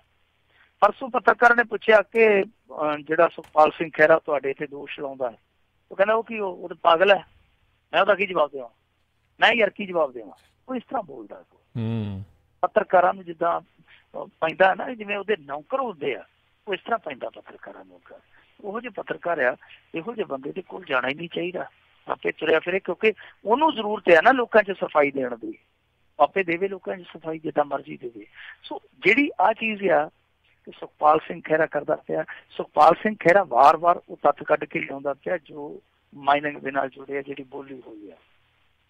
ਇਹਨੇ ਹੁਣ ਇਹ ਜਿਹੜੇ ਕੱਢ ਕੇ ਲਿਆਂਦੇ ਤੱਥ, ਇਹਦੇ ਵਿੱਚ ਇਹ ਕਿਹਾ ਕਿ ਇਹਨਾਂ ਦੀਆਂ ਕਈ ਫਰਮਾਂ ਸੀਗੀਆਂ, ਲੁਕਵੀਂ ਗੰਢ ਧੁੱਪ ਕਰਕੇ ਇਹਨਾਂ ਨੇ ਰੇਤਾ ਦੀਆਂ ਖੱਡਾਂ ਦੀ ਜਿਹੜੀ ਨਿਲਾਮੀ ਹੋਈ ਸੀ ਉਹਦੇ 'ਚ ਇਨਵੈਸਟਮੈਂਟ ਕੀਤੀ ਤੇ ਬਾਅਦ ਦੇ ਵਿੱਚ ਮਾਈਨਿੰਗ 'ਚੋਂ ਇਹਨਾਂ ਨੇ ਮੁਨਾਫਾ ਕਮਾਇਆ। ਉਹ ਸਾਰਾ ਕੁਛ ਕੱਢੀ ਬੈਠਾ। ਉਹਨੇ ਇੱਥੋਂ ਤੱਕ ਕੱਢ ਦਿੱਤਾ ਕਿ 4 ਕਰੋੜ 52 ਲੱਖ ਦੀ ਇਨਵੈਸਟਮੈਂਟ ਜਿਹੜੀ ਹੈ ਇਹਨਾਂ ਦੀ ਜ਼ਾਰਾ ਤੌਰ ਤੇ ਹੋਈ ਆ। ਆਹ ਫਲਾਣੀਆਂ ਫਰਮਾਂ ਨੇ। ਹੁਣ ਇਹਨਾਂ ਦਾ ਬਾਦਲੀਲ ਜਵਾਬ ਦੇਣ ਦੀ ਥਾਂ ਤੇ ਬੇਦਲੀਲ ਹੋਇਆ ਰਾਣਾ ਗੁਰਜੀਤ ਸਿੰਘ। ਅੱਗੋਂ ਕਹਿੰਦਾ ਉਹਦਾ ਮੈਂ ਕੀ ਜਵਾਬ ਦੇਵਾਂ, ਉਹਦੇ ਦਿਮਾਗ ਦਾ ਹਿੱਲਿਆ। ਹੁਣ ਇਹ ਗੱਲਾਂ ਨਹੀਂ ਕਹਿਣੀਆਂ ਚਾਹੀਦੀਆਂ। ਤੁਸੀਂ ਦਲੀਲ ਆਧਾਰ ਤੇ ਜਵਾਬ ਦਿਓ। ਕੈਪਟਨ ਅਮਰਿੰਦਰ ਸਿੰਘ ਨੇ ਜਵਾਬ ਅੱਜ ਦਿੱਤਾ। ਰਾਣਾ ਗੁਰਜੀਤ ਸਿੰਘ ਕੋਲ ਤੇ ਕੋਈ ਜਵਾਬ ਹੈ ਨਹੀਂ। ਕੈਪਟਨ ਅਮਰਿੰਦਰ ਸਿੰਘ ਨੂੰ ਬਕਾਇਦਾ ਪ੍ਰੈਸ ਕਾਨਫਰੰਸ ਕਰਕੇ ਕਹਿਣਾ ਪਿਆ ਕਿ ਦੇਖੋ ਜੀ, ਰਾਣਾ ਗੁਰਜੀਤ ਸਿੰਘ ਨੂੰ ਕਮਿਸ਼ਨ ਨੇ ਕਲੀਨ ਚਿੱਟ ਦੇ ਦਿੱਤੀ, ਅਸੀਂ ਵਾਰੀ ਹੁਣ ਕੀ ਕਹੀਏ। ਪਰ ਇੱਥੇ ਵੀ ਆ ਕੇ ਇੱਕ ਪੇਚ ਫਸ ਜਾਂਦਾ। ਇਹ ਫਸ ਜਾਂਦਾ ਹੈ ਕਿ ਸੁਖਪਾਲ ਸਿੰਘ ਖਹਿਰਾ ਠੀਕ ਹੈ, ਇਹ ਗੱਲ ਕਹਿੰਦਾ ਕਿ ਇਹਦੀ ਜਾਂਚ ਪੜਤਾਲ ਕਰਾਓ, ਇਹ ਪੰਜਾਬ ਦਾ ਦੂਜਾ ਰਾਮ ਰਹੀਮ ਨਿਕਲੂਗਾ। ਇਹ ਗੱਲਾਂ ਨਹੀਂ ਕਰਨੀਆਂ ਚਾਹੀਦੀਆਂ। ਪਰ ਜਾਂਚ ਪੜਤਾਲ ਵਾਲਾ ਜਿਹੜਾ ਮੁੱਦਾ, ਉਹ ਸੁਖਪਾਲ ਸਿੰਘ ਖਹਿਰਾ ਠੀਕ ਕਹਿੰਦਾ। ਇਹ ਹੁਣ ਜਿਹੜੀ ਗੱਲ ਕਹਿੰਦੇ ਆ ਕਿ ਕਲੀਨ ਚਿੱਟ ਇਹ ਹਥਿਆਰ ਦੇ ਤੌਰ ਤੇ ਵਰਤਦੇ ਪਏ ਆ। ਕਮਿਸ਼ਨ ਕਿਹੜਾ? ਸਿੱਧੇ ਤੌਰ ਤੇ ਕੈਪਟਨ ਅਮਰਿੰਦਰ ਸਿੰਘ ਨੂੰ ਕਹਿਣਾ ਚਾਹੀਦਾ ਕਿ ਮੈਂ ਕਲੀਨ ਚਿੱਟ ਦਿੱਤੀ ਆ ਉਹਨੂੰ। ਫਿਰ ਤੇ ਲੋਕ ਵੀ ਮੰਨ ਲੈਣ, ਭਾਣਾ ਮੰਨ ਕੇ ਬਹਿ ਜਾਣ। ਕਮਿਸ਼ਨ ਨੇ ਕਲੀਨ ਚਿੱਟ ਦਿੱਤੀ। ਕਮਿਸ਼ਨ ਕਿਹਦਾ ਸੀਗਾ? ਤੁਹਾਡਾ ਬਿਠਾਇਆ ਹੋਇਆ ਕਮਿਸ਼ਨ ਸੀ। ਔਰ ਦੇਖੋ, ਜੇ ਕਮਿਸ਼ਨ ਨੇ ਕਲੀਨ ਚਿੱਟ ਦਿੱਤੀ ਆ ਤੇ ਤੁਸੀਂ ਵਾਅਦਾ ਕੀਤਾ ਸੀਗਾ ਕਿ ਅਸੀਂ 15 ਦਿਨਾਂ ਦੇ ਵਿੱਚ ਜਿਹੜੀ ਕਮਿਸ਼ਨ ਦੀ ਰਿਪੋਰਟ ਆ ਉਹ ਜਨਤਕ ਕਰਾਂਗੇ। ਤੁਸੀਂ ਹੁਣ ਤੱਕ ਉਹ ਕਿਹੜੇ ਦਰਾਜ ਦੇ ਵਿੱਚ ਰੱਖੀ ਆ, ਉਹ ਕਿਹੜੇ ਜਿੰਦਰੇ ਦੇ ਵਿੱਚ ਰੱਖੀ ਰਿਪੋਰਟ, ਤੁਸੀਂ ਹੁਣ ਤੱਕ ਜਨਤਕ ਕਿਉਂ ਨਹੀਂ ਕਰਦੇ? 2 ਮਹੀਨੇ ਹੋ ਗਏ, ਤੁਸੀਂ ਉਹਨੂੰ ਜਨਤਕ ਕਰ ਦਿਓ। ਜਨਤਕ ਇਸ ਕਰਕੇ ਨਹੀਂ ਕਰਦੇ ਪਏ ਕਿਉਂਕਿ ਸੁਖਪਾਲ ਸਿੰਘ ਖਹਿਰਾ ਨੇ ਉਸ ਕਮਿਸ਼ਨ ਦੀ ਰਿਪੋਰਟ ਦੀ ਕਾਪੀ ਕਢਾ ਲਈ ਸੀਗੀ RTI ਦੇ ਜ਼ਰੀਏ। RTI ਦੇ ਜ਼ਰੀਏ ਕਢਾ ਕੇ ਉਹਨੇ ਲੋਕਾਂ ਦੇ ਵਿੱਚ ਰੱਖ ਦਿੱਤਾ। ਉਹ ਕਹਿੰਦਾ ਜੀ ਆਹ ਦੇਖੋ, ਠੀਕ ਆ ਕਿ ਰਾਣਾ ਗੁਰਜੀਤ ਸਿੰਘ ਨੂੰ ਕਲੀਨ ਚਿੱਟ ਮਿਲ ਗਈ। ਪਰ ਇਹਦੇ ਵਿੱਚ ਇੱਕ ਚੀਜ਼ ਜਿਹੜੀ ਬੜੀ ਦਿਲਚਸਪ ਦਰਜ ਹੋਈ ਪਈ ਆ, ਉਹ ਇਹ ਆ ਕਿ ਜਿਹੜੇ ਅਮਿਤ ਬਹਾਦਰ ਵਰਗੇ ਸੀਗੇ, ਰਸੋਈਏ ਸੀਗੇ, ਜਿਨ੍ਹਾਂ ਨੇ ਰੇਤ ਦੇ ਪਰੌਂਠੇ ਪਕਾਏ ਆ, ਉਹ ਕਹਿੰਦਾ ਕਿ ਉਹ ਦੋਵੇਂ ਬੰਦੇ ਕਹਿੰਦੇ ਆ ਕਿ ਸਾਡਾ ਪੈਸਾ ਨਹੀਂ ਇਹਦੇ 'ਚ ਲੱਗਿਆ। ਹੁਣ ਜਿਹੜੇ ਇਨਵੈਸਟਰ ਨੇ ਉਹ ਕਹਿੰਦੇ ਕਿ ਸਾਡਾ ਪੈਸਾ ਲੱਗਾ ਹੀ ਨਹੀਂ। ਦਰਜ ਆ ਬਿਆਨਾਂ 'ਚ, ਇਹ ਸੁਖਪਾਲ ਸਿੰਘ ਖਹਿਰਾ ਦਾ ਦਾਅਵਾ। ਉਹ ਕਹਿੰਦੇ ਆ ਕਿ ਸਾਡਾ ਪੈਸਾ ਲੱਗਿਆ ਹੀ ਨਹੀਂ। ਫਿਰ ਪੈਸਾ ਲੱਗਿਆ ਕਿਹਦਾ? ਇਹਦਾ ਜਵਾਬ ਦੇਣਾ ਚਾਹੀਦਾ। ਕਮਿਸ਼ਨ ਨੂੰ ਵੀ ਜਵਾਬ ਦੇਣਾ ਚਾਹੀਦਾ ਤੇ ਜਿਨ੍ਹਾਂ ਨੇ ਕਮਿਸ਼ਨ ਨੂੰ ਕੰਮ ਤੇ ਮਿਸ਼ਨ ਤੇ ਲਾਇਆ ਉਹ ਸਰਕਾਰ ਨੂੰ ਵੀ ਜਵਾਬ ਦੇਣਾ ਚਾਹੀਦਾ। ਸੋ ਇਹ ਕਹਿ ਦੇਣਾ ਕਿ ਅਸੀਂ ਕਲੀਨ ਚਿੱਟ ਦਿੱਤੀ ਆ, ਅਸੀਂ ਇਹ ਕੀਤਾ, ਅਸੀਂ ਜਵਾਬ ਨਹੀਂ ਦੇਣਾ, ਉਹ ਪਾਗਲ ਆ। ਇਹ ਗੱਲਾਂ ਜਿਹੜੀਆਂ ਨੇ ਇਹ ਜੱਚਦੀਆਂ ਨਹੀਂ। ਕੈਪਟਨ ਅਮਰਿੰਦਰ ਸਿੰਘ ਨੂੰ ਜਾਂ ਤੇ ਫਿਰ ਅਕਾਲੀਆਂ ਦੇ ਜਿਹੜੇ ਬਣਾਏ ਹੋਏ ਕਮਿਸ਼ਨ ਸੀਗੇ ਉਹ ਵੀ ਪ੍ਰਵਾਨ ਕਰ ਲੈਣੇ ਚਾਹੀਦੇ ਆ। ਜੇ ਇਹਨਾਂ ਦਾ ਕਮਿਸ਼ਨ ਕੰਮ ਦਾ ਤੇ ਫਿਰ ਜੋਰਾ ਸਿੰਘ ਕਮਿਸ਼ਨ ਕਿਉਂ ਰੱਦ ਕੀਤਾ? ਪਿਛਲੀ ਸਰਕਾਰ ਨੇ ਆਪਣੇ ਰਾਜ ਦੇ ਵਿੱਚ ਵੀ ਤੇ ਜਸਟਿਸ ਜੋਰਾ ਸਿੰਘ ਕਮਿਸ਼ਨ ਬਿਠਾਇਆ ਸੀਗਾ, ਉਹਨੂੰ ਆਉਂਦਿਆਂ ਕਿਉਂ ਇਹਨਾਂ ਨੇ ਰੱਦ ਕਰ ਦਿੱਤਾ? ਜੇ ਇਹਨਾਂ ਦਾ ਕਮਿਸ਼ਨ ਕੰਮ ਦਾ ਤੇ ਫਿਰ ਉਹਨਾਂ ਦਾ ਕਮਿਸ਼ਨ ਵੀ ਤੇ ਬੇਕਾਰ ਨਹੀਂ ਨਾ ਹੋ ਸਕਦਾ। ਸੋ ਇਹ ਸਾਰੀਆਂ ਚੀਜ਼ਾਂ ਜਵਾਬ ਮੰਗਦੀਆਂ, ਪਰ ਇਹਨਾਂ ਦੇ ਕੋਲ ਜਵਾਬ ਹੈ ਨਹੀਂ। ਇਹ ਕਲੀਨ ਚਿੱਟ ਵਾਲਾ ਜਿਹੜਾ ਵੈਸੇ ਕਿੱਸਾ ਨਾ, ਇਹ ਤੇ ਕੈਪਟਨ ਅਮਰਿੰਦਰ ਸਿੰਘ ਦੇ ਨਾਲ ਬਹੁਤ ਪੁਰਾਣਾ ਜੁੜਿਆ। ਕਿਸੇ ਸਮੇਂ ਇਹਨੂੰ ਕਲੀਨ ਚਿੱਟ ਮਿਨਿਸਟਰ ਹੀ ਕਿਹਾ ਜਾਂਦਾ ਸੀਗਾ, ਚੀਫ ਮਿਨਿਸਟਰ ਦੀ ਥਾਂ ਤੇ, ਸੀਐਮ ਦੀ ਥਾਂ ਤੇ ਕਲੀਨ ਚਿੱਟ ਮਿਨਿਸਟਰ ਯਾਨੀ ਸੀਐਮ ਕਿਹਾ ਜਾਂਦਾ ਸੀਗਾ। ਸੋ ਇਹ ਕਲੀਨ ਚਿੱਟ ਵਾਲਾ ਜਿਹੜਾ ਚਿੱਠਾ ਬੰਦ ਕਰਨਾ ਚਾਹੀਦਾ। ਕੈਪਟਨ ਅਮਰਿੰਦਰ ਸਿੰਘ ਨੂੰ ਘੱਟੋ ਘੱਟ ਇੰਨਾ ਜ਼ਰੂਰ ਕਰਨਾ ਚਾਹੀਦਾ ਕਿ ਜਿਹੜੀ ਰਿਪੋਰਟ ਇਹਨਾਂ ਨੇ ਕਿਤੇ ਦੱਬੀ ਹੋਈ ਆ, ਉਹ ਦੱਬੀ ਹੋਈ ਰਿਪੋਰਟ ਝਾੜ ਝੂੜ ਕੇ ਇੱਕ ਵਾਰੀ ਲੋਕਾਂ ਦੇ ਵਿੱਚ ਰੱਖਣ ਤੇ ਸਹੀ, ਲੋਕਾਂ ਨੂੰ ਪਤਾ ਤੇ ਲੱਗੇ ਕਿ ਉਸ ਘੁੰਡ ਦੇ ਥੱਲੇੋਂ ਬਲਾਕ ਹੀ ਨਿਕਲਦੀ ਆ। ਜੀ ਸਹੀ ਗੱਲ ਆ ਜੀ। ਜੀ ਤੇ ਜਾਂਦੇ ਜਾਂਦੇ ਮਿੰਟੂ ਜੀ ਆਪਾਂ ਗੱਲ ਕਰ ਲਈਏ, ਕਿਸਾਨਾਂ ਦਾ ਕਰਜ਼ਾ ਲਾਉਣ ਲਈ ਪੁੱਠੇ ਹੱਥ ਮਾਰਨੇ ਸ਼ੁਰੂ ਕੀਤੇ, ਕਿਸਾਨ ਆਗੂਆਂ ਨੂੰ ਨਹੀਂ ਕਰ ਸਕੇ ਰਜਾਮੰਦ। ਦੇਖੋ ਕੈਪਟਨ ਅਮਰਿੰਦਰ ਸਿੰਘ ਦਾ ਹਾਲ ਇਹ ਆ, ਉਹ ਜਿਵੇਂ ਮੁਹਾਵਰਾ ਹੈ ਨਾ ਕਿ ਔਰ ਨਹੀਂ ਕੁਛ नहीं, बेकार बैठा है तो कुछ किया कर, और नहीं तो पजामा उधेड़ के सिया कर। ਇਹੋ ਜਿਹਾ ਕੰਮ ਕੈਪਟਨ ਅਮਰਿੰਦਰ ਸਿੰਘ ਦਾ ਆ ਕਿ ਜਦੋਂ ਵਿਹਲਾ ਜਿਹਾ ਹੋ ਜਾਂਦਾ ਉਦੋਂ ਕਿਸਾਨ ਆਗੂਆਂ ਨੂੰ ਸੱਦ ਲੈਂਦਾ। ਚੌਥੀ ਪੰਜਵੀਂ ਮਰਤਬਾ ਇਹਨੇ ਕਿਸਾਨ ਆਗੂ ਸੱਦੇ ਆ, ਉੱਥੇ ਚਾਹ ਪਾਣੀ ਪੀ ਲੈਂਦੇ ਆ। ਜਦੋਂ ਗੱਲ ਤੁਰਦੀ ਆ ਉਦੋਂ ਕਿਸਾਨ ਪੁੱਤਰ ਕੇ ਬਾਹਰ ਨੂੰ ਆ ਜਾਂਦੇ। ਕਿਸਾਨ ਆਗੂ ਕਹਿੰਦੇ ਕਿ ਤੁਹਾਡੇ ਨਾਲ ਕੀ ਗੱਲ ਕਰੀਏ, ਕਿਉਂਕਿ ਤੁਹਾਡੇ ਕੋਲ ਗੱਲ ਹੀ ਇੱਕੋ ਆ ਕਿ ਕੋਈ ਗੱਲ ਨਹੀਂ ਜੀ, ਅਸੀਂ ਕਰ ਦਿਆਂਗੇ, ਵਿਸ਼ਵਾਸ ਰੱਖੋ, ਭਰੋਸਾ ਰੱਖੋ, ਅਸੀਂ ਤੁਹਾਨੂੰ ਯਕੀਨ ਦਿਵਾਉਂਦੇ, ਅਸੀਂ ਕਰਜ਼ਾ ਮਾਫ਼ ਕਰ ਦਿਆਂਗੇ। ਉਹ ਕਹਿੰਦੇ ਸਾਡੇ ਤੇ ਕੰਨ ਪੱਕ ਗਏ ਆ, ਚਾਹ ਹੀ ਪਿਆਉਣੀ ਹੁੰਦੀ ਹੈ ਸਾਨੂੰ, ਤੁਸੀਂ ਚਾਹ ਕਿਤੇ ਉੱਥੇ ਲਾਗੇ ਤਾਗੇ ਸਾਨੂੰ ਪਿਆ ਦਿਆ ਕਰੋ, ਤੋਂ ਸਾਨੂੰ 200 ਕਿਲੋਮੀਟਰ ਤੋਂ ਸੱਦ ਕੇ ਤੁਸੀਂ ਇਹ ਕਹਿਣਾ ਹੁੰਦਾ ਕਿ ਕੋਈ ਗੱਲ ਨਹੀਂ ਜੀ, ਤੁਸੀਂ ਦਿਲ ਰੱਖੋ, ਅਸੀਂ ਤੁਹਾਡਾ ਕਰਜ਼ਾ ਮਾਫ਼ ਕਰ ਦਿਆਂਗੇ ਜੀ। ਸੋ ਕੱਲ ਇਹਨਾਂ ਨੇ ਜਿਹੜੀ ਮੀਟਿੰਗ ਕੀਤੀ ਹੈ ਉਹਦੇ 'ਚ ਕਿਸਾਨ ਆਗੂ ਸੱਦ ਕੇ ਕਿਹਾ, ਦੇਖੋ ਜੀ ਅਸੀਂ ਪਲੈਨਿੰਗ ਕਰਦੇ ਪਏ ਹਾਂ ਕਿ ਆ ਜਿਹੜਾ ਆਪਣਾ ਪੇਂਡੂ ਵਿਕਾਸ ਬੋਰਡ ਆ, ਮੰਡੀਕਰਨ ਬੋਰਡ ਆ, ਇਹਨਾਂ ਦੀ ਜਿਹੜੀ ਕਮਾਈ ਹੈ ਉਹ ਅਸੀਂ ਉਹਦੇ ਤੇ ਕਰਜ਼ਾ ਲੈ ਲੈਂਦੇ ਹਾਂ ਗਹਿਣੇ ਧਰ ਕੇ, ਜੇ ਤੁਸੀਂ ਆਖੋ। ਪਰ ਇਹਦੇ ਲਈ ਤੁਹਾਨੂੰ ਥੋੜਾ ਜਿਹਾ ਇੰਤਜ਼ਾਰ ਕਰਨਾ ਪਊਗਾ, ਕਿਉਂਕਿ ਅਸੀਂ ਇੱਕ ਐਕਟ ਲਿਆਵਾਂਗੇ, ਉਹਨੂੰ ਫਿਰ ਬਿੱਲ ਦੇ ਰੂਪ ਦੇ ਵਿੱਚ ਪ੍ਰਵਾਨ ਕਰਵਾਵਾਂਗੇ। ਉਸ ਤੋਂ ਬਾਅਦ ਫਿਰ ਆਪਾਂ ਇਹ ਜਿਹੜੀ ਕਮਾਈ ਹੈ ਉਹ ਗਹਿਣੇ ਧਰ ਕੇ ਕਰਜ਼ਾ ਲੈ ਕੇ ਤੇ ਉਹਦੇ ਨਾਲ ਕਰਜ਼ਾ ਲਾ ਦਿਆਂਗੇ। ਕਿਸਾਨ ਆਗੂ ਕਹਿੰਦੇ ਤੁਸੀਂ ਕਿੱਥੇ ਚੱਲੇ ਔਰ ਕਿੱਥੋਂ ਤੁਰ ਕੇ ਕਿੱਥੇ ਪਹੁੰਚ ਗਏ? ਇਹ ਕਮਾਲ ਦੀ ਗੱਲ ਹੈ। ਤੁਸੀਂ ਕਿਹਾ ਸੀਗਾ ਕਿ ਆਉਂਦੇ ਅਸੀਂ ਕਰਜ਼ਾ ਮਾਫ਼ ਕਰ ਦਿਆਂਗੇ, ਕਰਜ਼ਾ ਮਾਫ਼ ਕਰਨ ਦੀ ਥਾਂ ਤੇ ਹੁਣ ਤੁਸੀਂ ਕਹਾਣੀਆਂ ਹੋਰ ਪਾਈ ਜਾਂਦੇ ਹੋ। ਸੋ ਉਸ ਤੋਂ ਬਾਅਦ ਕਿਸਾਨ ਆਗੂ ਜਿੰਨੇ ਕੁ ਗਏ ਸੀਗੇ, ਵੈਸੇ ਜਿਹੜਾ ਬਲਵੀਰ ਸਿੰਘ ਰਾਜੇਵਾਲਾ ਕਾਫੀ ਸੀਨੀਅਰ ਕਿਸਾਨ ਆਗੂ ਆ ਜੀ, ਉਹ ਤੇ ਅੰਦਰ ਗਿਆ ਹੀ ਨਹੀਂ, ਸਿਕਿਉਰਿਟੀ ਵਾਲਿਆਂ ਨੇ ਰੋਕਿਆ, ਉਹਨੇ ਉੱਥੇ ਜਕਾਰੇ ਲਾ ਦਿੱਤੇ। ਉਹ ਕਹਿੰਦਾ ਮੈਂ ਜਾਂਦਾ ਹੀ ਨਹੀਂ ਅੰਦਰ, ਜਾਓ ਮੇਰਾ ਬਾਈਕਾਟ ਆ, ਕੀ ਕਰ ਲੋਗੇ ਮੇਰਾ। ਉਹ ਰਾਹ 'ਚ ਹੀ ਮੋੜ ਆਇਆ। ਇਸੇ ਤਰ੍ਹਾਂ ਹੋਰ ਵੀ ਜਿਹੜੇ ਕਿਸਾਨ ਆਗੂ ਸੀ ਉਹ ਵੀ ਬਾਹਰ ਆ ਗਏ। ਹੁਣ ਇਹ ਮਸਲਾ ਜਿਹੜਾ ਬਹੁਤ ਉਲਝਦਾ ਜਾਪਦਾ, ਕਿਉਂਕਿ ਕਿਸਾਨ ਡਿਫਾਲਟਰ ਹੋ ਗਏ ਇਸ ਝਾਕ ਤੇ ਕਿ ਰਾਜਾ ਸਾਹਿਬ ਆਏ ਆ, ਰਾਜਾ ਸਾਹਿਬ ਕੁਛ ਨਾ ਕੁਛ ਕਰਨਗੇ। ਹੁਣ ਜਦੋਂ ਡਿਫਾਲਟਰ ਹੋਏ ਕਿਸਾਨ ਖਾਦ ਲੈਣ ਜਾਂਦੇ ਆ ਕਿ ਸਾਨੂੰ DAP ਚੁਕਾ ਦਿਓ, ਅਸੀਂ ਤਾਂ ਕਣਕ ਬੀਜਣ ਤੋਂ ਬੈਠੇ ਆ, ਤੇ ਸੁਸਾਇਟੀਆਂ ਵਾਲੇ ਕਹਿੰਦੇ ਐਂ ਕਰੋ ਮੋਤੀ ਮਹਿਲ 'ਚ ਜਾ ਕੇ ਚੁੱਕ ਲਿਓ, ਗੋਦਾਮ ਭਰਿਆ ਪਿਆ DAP ਦਾ, ਜਾਂ ਟਰਾਲੀਆਂ ਲੈ ਜਾਓ, ਉੱਥੋਂ ਹੀ ਲੈ ਕੇ ਆਓ, ਤੁਸੀਂ ਸਾਨੂੰ ਕਰਜ਼ਾ ਨਹੀਂ ਮੋੜਿਆ, ਅਸੀਂ ਤੁਹਾਨੂੰ ਖਾਦ ਕਿੱਥੋਂ ਚੁਕਾਈਏ। ਜਿਹੜੇ ਡਿਫਾਲਟਰ ਹੋ ਗਏ ਕਿਸਾਨ, ਉਹ ਤੇ ਦੋਏ ਹੱਥੀ ਪਿੱਟਦੇ ਪਏ ਆ ਕਿ ਰਾਜਾ ਸਾਨੂੰ ਲੈ ਬੈਠਾ, ਤੂੰ ਤੇ ਕਹਿੰਦਾ ਸੀਗਾ ਕਿ ਕਰਜ਼ਾ ਕੁਰਕੀ ਮਾਫ਼, ਫਸਲਾਂ ਦੀ ਪੂਰੀ ਰਕਮ ਦੇਵਾਂਗਾ ਤੁਹਾਨੂੰ। ਉਹ ਕਿੱਧਰ ਗਏ ਤੇਰੇ ਵਾਅਦੇ, ਕਿੱਧਰ ਗਏ ਤੇਰੇ ਉਹ ਸਟਾਂਪ ਪੇਪਰ, ਕਿੱਧਰ ਗਏ ਤੇਰੇ ਫਾਰਮ। ਹੁਣ ਉਹ ਕਿਸਾਨ ਅੱਡ ਪਿੱਟੀ ਜਾਂਦੇ ਆ। ਜਿਹੜੇ ਕਿਸਾਨ ਝਾਕ ਲਾ ਕੇ ਬੈਠੇ ਸੀਗੇ, ਜਿਨ੍ਹਾਂ ਨੇ ਆਪਣੇ ਕੰਮਕਾਰ ਉਸ ਤਰੀਕੇ ਨਾਲ ਕੀਤੇ ਸੀਗੇ, ਉਹ ਅੱਗੇ ਇਸ ਉਲਝਣ 'ਚ ਬੈਠੇ ਆ ਕਿ ਗਾਂਹ ਹੁਣ ਕਿਹਦਾ ਦਰਵਾਜ਼ਾ ਖੜਕਾਈਏ। ਸਰਕਾਰ ਨੇ ਤੇ ਹਾਲੇ ਕੁਛ ਵੀ ਡੱਡਾ ਨਹੀਂ ਪੂਰਿਆ। ਦੂਜੀ ਗੱਲ ਜਿਹੜੀ ਆ, ਇਹ ਕਹਿੰਦੇ ਆ ਕਿ ਅਸੀਂ ਪੇਂਡੂ ਵਿਕਾਸ ਬੋਰਡ ਦੀ ਰਕਮ ਹੈ ਜਿਹੜੀ ਗਹਿਣੇ ਰੱਖ ਲਵਾਂਗੇ। ਤਾਂ ਕੈਪਟਨ ਅਮਰਿੰਦਰ ਸਿੰਘ ਸ਼ਾਇਦ ਕਿਸੇ ਭੁਲੇਖੇ ਦਾ ਸ਼ਿਕਾਰ ਆ।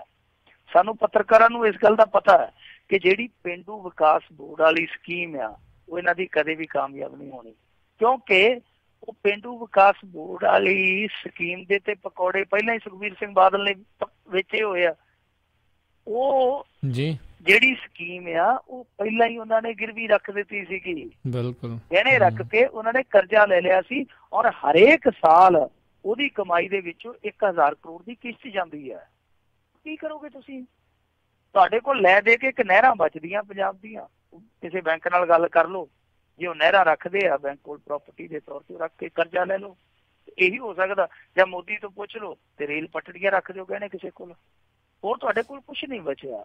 ਔਰ ਇਹ ਚੀਜ਼ਾਂ ਹੁਣ ਤੁਸੀਂ ਤਰਲੇ ਮਾਰ ਦਿਓ, ਕਦੇ ਮੋਦੀ ਸਾਹਿਬ ਕੋਲ, ਕਦੇ ਜੇਤਲੀ ਸਾਹਿਬ ਕੋਲ, ਕਦੇ ਫਲਾਣੇ ਕੋਲ, ਕਦੇ ਧਮਕਾਲੇ ਕੋਲ, ਕਦੇ ਕਿਸਾਨ ਆਗੂਆਂ ਨੂੰ ਤੁਸੀਂ ਕਹਿੰਦੇ ਹੋ ਕਿ ਰੁਕ ਜਾਓ ਤੁਸੀਂ ਵੀਰ ਬਣ ਕੇ। ਇਹ ਸਾਰੀਆਂ ਚੀਜ਼ਾਂ ਤੁਸੀਂ ਉਦੋਂ ਸੋਚਣੀਆਂ ਸੀਗੀਆਂ ਜਦੋਂ ਤੁਸੀਂ ਥੱਬਿਆਂ ਮੋਈ ਲੋਕਾਂ ਨਾਲ ਵਾਅਦੇ ਕੀਤੇ। ਹੁਣ ਜਦੋਂ ਵਾਅਦੇ ਪੂਰੇ ਕਰਨ ਦਾ ਟਾਈਮ ਆਇਆ, ਹੁਣ ਕਦੀ ਉਸ ਨੁੱਕਰ 'ਚ ਕਦੀ ਉਸ ਨੁੱਕਰ 'ਚ, ਸੋ ਇਹ ਗੱਲ ਨਹੀਂ ਬਣਨੀ। ਇਹਨਾਂ ਦੀ ਜਿਹੜੀ ਇਹ ਨੀਤੀ ਆ, ਹਿਕਮਤ ਅਮਲੀ ਆ, ਇਹ ਨੁਕਸਾਨ ਕਰਦੀ ਪਈ ਕਿਸਾਨਾਂ ਦਾ। ਜਾਂ ਤੇ ਕਹਿ ਦੇਣ ਕਿ ਭਾਈ ਸਾਡੇ ਕੋਲ ਹਾਲ ਦੀ ਘੜੀ ਜੁਗਾੜ ਨਹੀਂ ਹੁੰਦਾ, ਸਾਨੂੰ ਥੋੜਾ ਜਿਹਾ ਸਮਾਂ ਦਿਓ, ਥੋੜਾ ਜਿਹਾ ਜਾਂ ਬਹੁਤਾ ਸਮਾਂ ਦਿਓ, ਤੇ ਜਾਂ ਫਿਰ ਇਹ ਕਰਕੇ ਵਿਖਾਉਣ। ਨਹੀਂ ਤੇ ਕਿਸਾਨ ਹੈ ਜਿਹੜੇ ਉਹ ਅੱਗੇ ਤੱਪੇ ਫਿਰ ਮੋਤੀ ਮਹਿਲ ਨੂੰ ਪੈਣਗੇ, ਫਿਰ ਇਹ ਕਹਿਣਗੇ ਕਿ ਹਾਈ ਕੋਰਟ ਜੀ ਤੁਸੀਂ ਏਦਾਂ ਕਰੋ, ਇਹਨਾਂ ਦਾ ਜਿਹੜਾ ਪ੍ਰਦਰਸ਼ਨ ਹੈ ਉਹਨੂੰ ਗੈਰ ਕਾਨੂੰਨੀ ਐਲਾਨ ਦਿਓ।